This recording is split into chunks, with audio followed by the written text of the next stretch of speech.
Hello!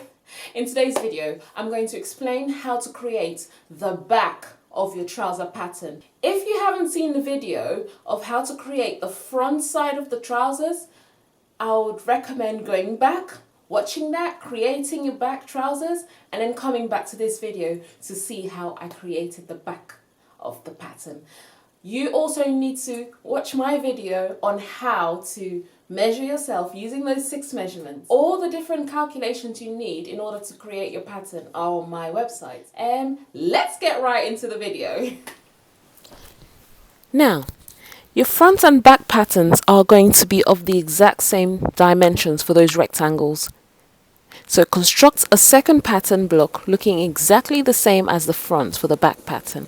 And then I want you to go ahead and work out 1/4 of your hip and mark it out on the second line, as you can see. Okay. So now you're going to divide it into 4 parts. When you divide it into 4 parts, I want you to work out 3 out of those 4 parts. So you need to know what 3/4 of that mark that you've made. That this my 10.5 inches. You can see I have 10.5 inches. I need to work out 3/4 of my 10.5 inches. And when I know what 3/4 of 10.5 inches is, I would go to the top line. That top line represents the waist. But then when I measure out my waist, I would not start from the hip side of it, I'll start from the crotch side of it. So I'm going to mark out those 3/4 that I worked out initially. Mark it out. And when I mark out that 3/4, I'm going to raise that waistline by 1/2 inch. So what I need to do is use my ruler, identify 1/2 inch above. 1/2 inch above that mark I made on my waistline. When I make that 1/2 inch mark, I will then connect the mark on my hip line to the new waist point. And then mark out just 1/4 of that initial measurements that you made, the very first measurement you made, 1/4 of it. When you do that, you need to now go to your so the actual length of your trousers, the back trousers, and you are going to mark out 3/4. You're going to mark out 3/4, so you're going down the hip line by 3/4. Please do not do it along the allowance of the front pattern, please. Ignore my mistake. So now that I've done that, I'm going to use a curved line to connect both points. And you can see that my curved ruler isn't really doing the job for me. I don't appreciate it. So I'm using my pencil. I'm going to freehand draw.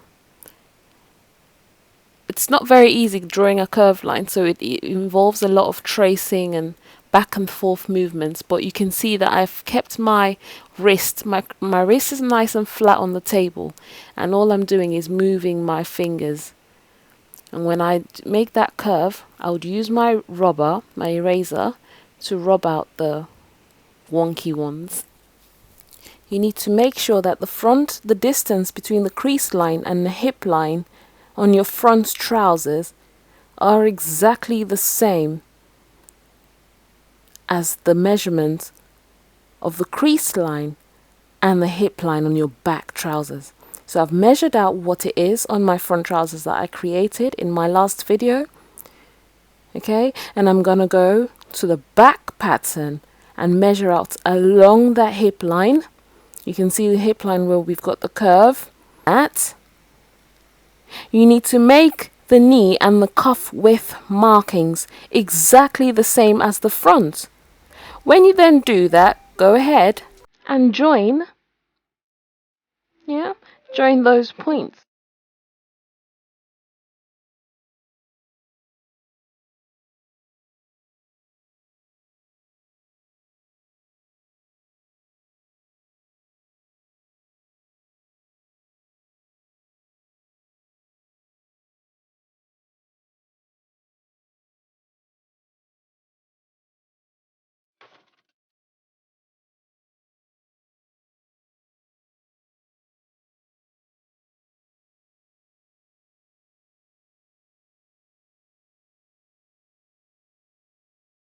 The next thing for you to do would be to draw the back inseam.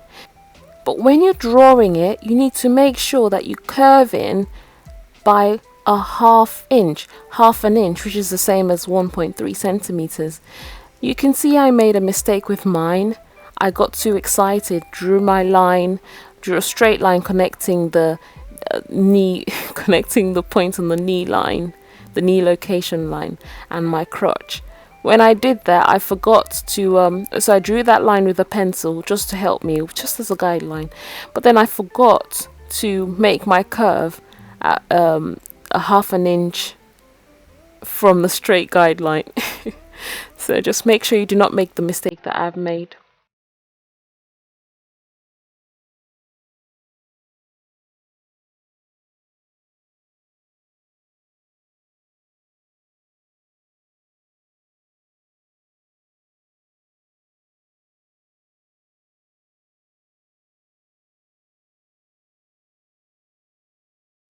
Now, looking at this drawing, at this point to that point, you would need to measure it out. When you measure it, you can see I'm going straight for my measuring tape because I feel more comfortable using it. You need to divide it into 3 parts. When you divide it into 3 parts, 1/3, yeah. So from your 1/3 point, you would need to draw a straight line that will be exactly the same as 1/4 of your hip. They need to be exactly the same. If it edges out of that length of your trousers, it's fine, but it needs to be exactly 1/4 of your hip. Mine just happens to meet at that hip line, which is fine, which is the length of my trousers. That will then tell you where the rest of your outer seam needs to go. And you can see I'm using my curved ruler just to make sure that I eliminate any sharp points. So now the next thing to do is go back to your measurements, find out 1/4 of your waist plus 1.5 inches. That 1.5 inch is just for your darts. So when you work out 1/4 of your hip, add 1.5 inches to it and use it to identify your waistline. I'm going ahead to mark it out. When I mark it out, I'll draw and then connect it to that outer seam that I haven't finished drawing. That hip line on the front needs to be exactly the same as the hip on the back. Now you can see that I am measuring the length there, but I need to know what halfway, I need to know what the midpoint is. So when I know what the midpoint of that line is, I need to use it to work out where my dart is going to be. Your dart is going to be exactly at the middle of that line. That's your waistline. Your dart needs to be 5 centimeters long.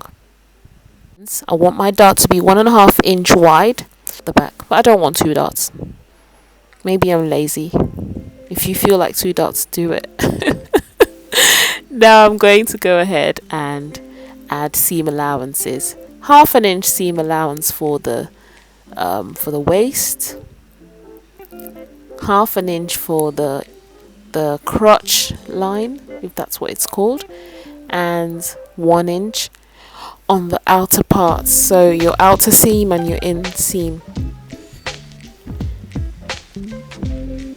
You could have 5/8 of an inch for that, but the reason why I'm going with a 1 inch seam allowance is just to allow, it's an allowance, isn't it? It's called an allowance. So if you have any adjustments to make when you're fitting,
invisible zipper. This is advisable for people who aren't very confident with making a waistband for trousers and fly front zippers and all that malarkey. So if you want me to show you how to create facing, front and back facing, using, you know, your basic trouser pattern or your skirts pattern or even your neckline, do let me know in the comment section and I'll add it to my to make list. I could show you how to make that. So yeah, so it's just got a basic facing, and that's the end of it. Enjoy making this pattern, and I hope to see you soon in my next video. Goodbye. Oh, no, start again. Okay, let's start again. You've got this, Juliet. Let's do this.